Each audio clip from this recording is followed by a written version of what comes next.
Welcome to the DO Boxing Show. I'm your host, Dameon Okposio, and I'm here outside of Sid Fit's Boxing Gym in Kitchener, Ontario, with Thomas Choong from Ambush Boxing. So we're going to talk a little bit about his boxing program, so stay tuned.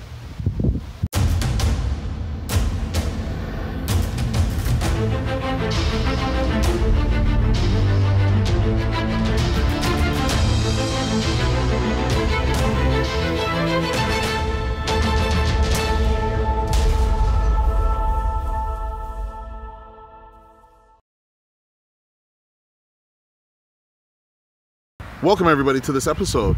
So Thomas, can you tell us how you got into boxing? Well, Damien, how I ended up getting into boxing is I'm a lifelong fan. There's no other way for me to put it. My first Nintendo game I ever got was Punch-Out. The fight that I first saw that made me a hardcore fan was Holyfield-Tyson 1 back in November '96. And when I was young, I always wanted to box. My parents said no, so they thought martial arts would be safer. I got a black belt in Taekwondo, and excellent. then the moment that I was old enough to sign my own forms, I joined a boxing gym. And which boxing gym did you join? That would have been Ring London in London, Ontario. From Toronto, I went to university in London. Oh, okay, and that's where you took up boxing. How old were you when you took up boxing? I guess my first bout was December 13th, 2003, and that would have made me 22 at the time. And how was your experience? What do you remember about that time actually competing? An adrenaline rush like no other. For me, there's no greater excitement than stepping in that ring. And so, when did you start or decide to start training people in boxing?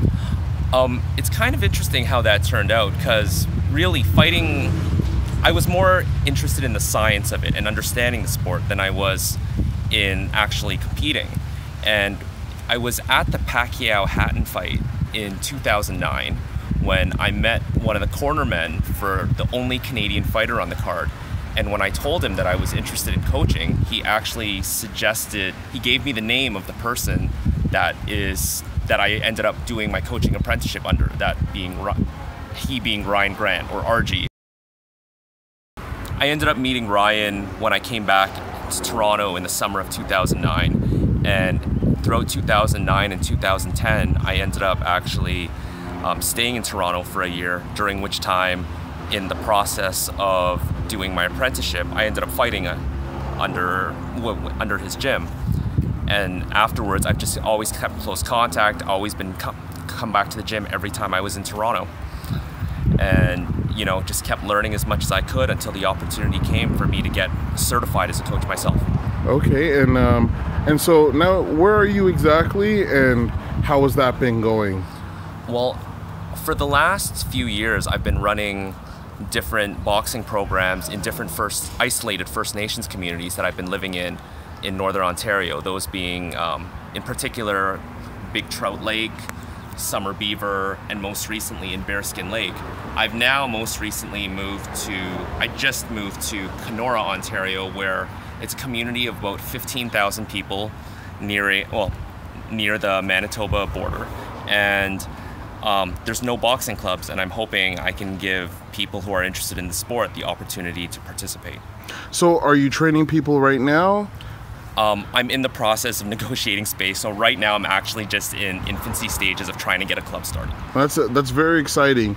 And you're registered with the Ontario Boxing Association. Can you tell us about that? It's been a very good experience. Working with Sherry and talking to her. She's been very open to my questions and been very helpful in helping me take the steps necessary to make sure that not only am I getting this program going, but making sure it's getting done right. And so what is your goal in the future? Like, what are you looking to do in the future with the program? If anything, I'm an educator by profession, and as a school teacher, one of the things that I worry about is what young people are doing in their free time.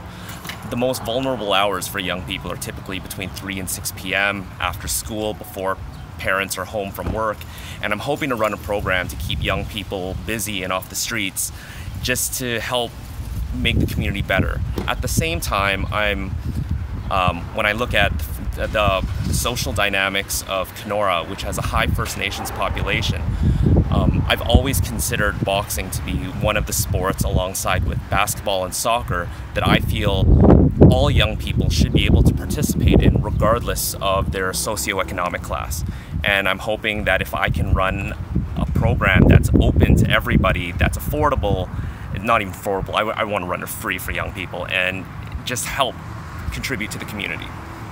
I think that's a great idea, and I totally agree with everything that you said and that you're working towards. So how can people get in touch with you?